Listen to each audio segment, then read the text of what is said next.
आइए आज के क्लास में हम लोग धार्मिक स्वतंत्रता के अधिकार के अंतर्गत अनुच्छेद 27 एवं 28 का अध्ययन करें। देखिए, अनुच्छेद 27 जो है, सरकार जो टैक्स लेती है उसका किसी विशेष धर्म की उन्नति के लिए प्रयोग किया जाना वर्जित करती है। देखिए, अनुच्छेद 27 में लिखा है कि कोई व्यक्ति किसी धर्म विशेष अथवा संप्रदाय की उन्नति के लिए कर देने के लिए बाध्य नहीं होगा। ठीक है, इसमें कहा गया है कि राज्य कर के रूप में एकत्रित जनता के धन को किसी विशेष धर्म की उन्नति के लिए खर्च नहीं कर सकता। अर्थात राज्य जो जनता से टैक्स लेती है उसका किसी धर्म विशेष की उन्नति के लिए, धर्म विशेष की अभिवृद्धि के लिए खर्च नहीं कर सकती है, क्योंकि भारत में धर्म निरपेक्षता है। भारत को धर्मनिरपेक्ष राज्य घोषित किया गया है और किसी भी धर्म विशेष की उन्नति हेतु सरकार द्वारा या राज्य द्वारा कोई भी कार्य नहीं किया जाएगा।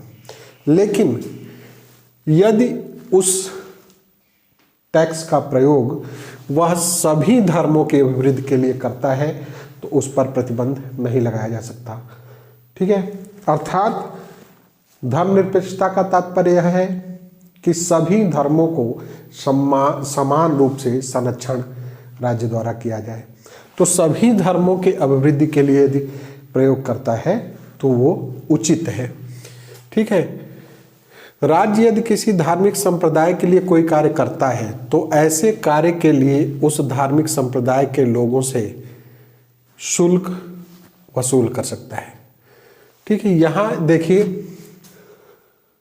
किसी विशेष धर्म के लिए नहीं, किसी विशेष धर्म या संप्रदाय के लिए यदि राज्य द्वारा कोई कार्य किया जाता है तो उस धर्म एवं संप्रदाय से संबंधित लोगों से वह शुल्क वसूल कर सकता है।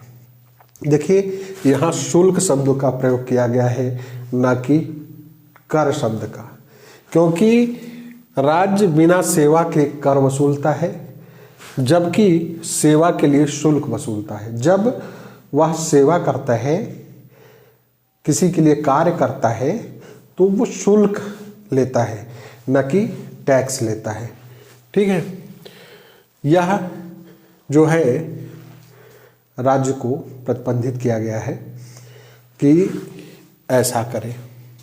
ठीक है, अनुच्छेद 28 में कहा गया है कि कुछ शिक्षण संस्थाओं में धार्मिक शिक्षा या धार्मिक उपासना में उपस्थित होने के बारे में स्वतंत्रता है। ठीक, इसमें देखिए क्या है कि राज्य निधि से पूर्णतः पोषित किसी शिक्षा संस्था में कोई धार्मिक शिक्षा नहीं दी जाएगी। अर्थात जिस संस्था का रखरखाव पूरी तरह से राज्य के द्वारा किया जाता है उसमें किसी भी प्रकार की धार्मिक शिक्षा वंचित है, धार्मिक शिक्षा नहीं दी जा सकती है।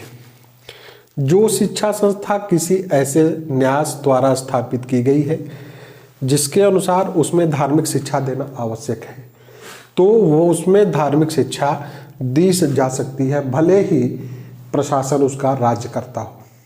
लेकिन दूसरे प्रकार की जो शिक्षण संस्था है, शिक्षा संस्था है, वह न्यास द्वारा, ट्रस्ट द्वारा स्थापित शिक्षा संस्था है और उसमें यदि आवश्यक है कि धार्मिक शिक्षा दी जाए तो दिया जा सकता है, भले ही उसका प्रशासन राज्य की देखरेख में होता हो, राज्य करता हो। ठीक, तीसरा है कि राज्य से मान्यता प्राप्त या राज्य निधि से सहायता प्राप्त।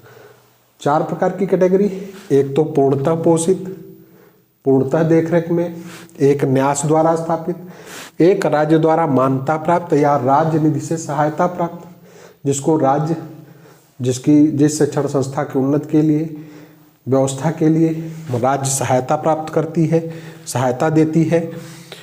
उस शिक्षा संस्था में अध्ययनरत विद्यार्थियों को उस संस्था की धार्मिक शिक्षा अथवा उपासना में उपस्थित होने के लिए उनकी इच्छा के विरुद्ध जो है बाध्य नहीं कर सकती।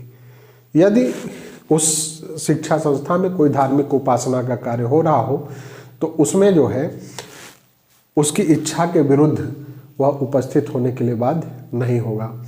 यदि बच्चा नाबालिग है तो उसके जो संरक्षक हैं उसकी इच्छा के विरुद्ध धार्मिक कार्यों एवं धार्मिक शिक्षा, धार्मिक उपासना में उपस्थित होने के लिए बाध्य नहीं किया जाएगा, उनके इच्छा के विरुद्ध।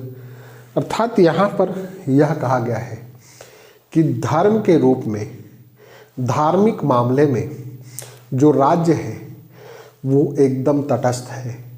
वह किसी धर्म विशेष या धर्म विशेष की उन्नति के लिए, उसको बढ़ावा देने के लिए, उसके अनुसार आचरण करने के लिए, उसका प्रचार प्रसार करने के लिए किसी को बाध्य नहीं कर सकती है।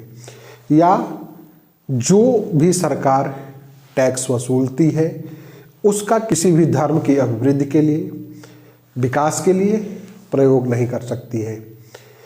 किसी भी शिक्षण संस्था में जो राज्य द्वारा पोषित है, राज्य से मान्यता प्राप्त है, सहायता प्राप्त है, न्यास द्वारा स्थापित है और राज्य के प्रशासन में है, उसमें धार्मिक शिक्षा देने के लिए और धार्मिक उपासना के अनुसार आचरण करने के लिए किसी भी व्यक्ति को उसकी इच्छा के विरुद्ध बाध्य नहीं किया जा सकता है।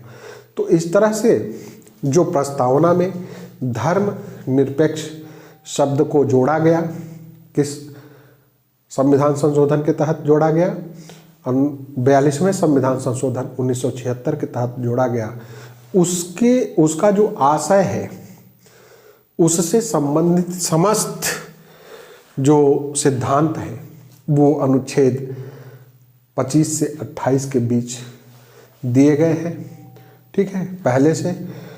और एक चीज़ मैं और बता देना चाहता हूँ कि इसमें आपको देखिए पूरे अनुच्छेदों के संबंध में हमने बताया और एक एक अनुच्छेदों का विस्तृत व्याख्या आपको बताया, समझाया। इस बात को आप ध्यान में रखेंगे कि किस अनुच्छेद में क्या कहा गया है। ये जो हाई लेवल की परीक्षाएं हैं उसमें अनुच्छेद से संबंधित बातें पूछा जाता है, ठीक है।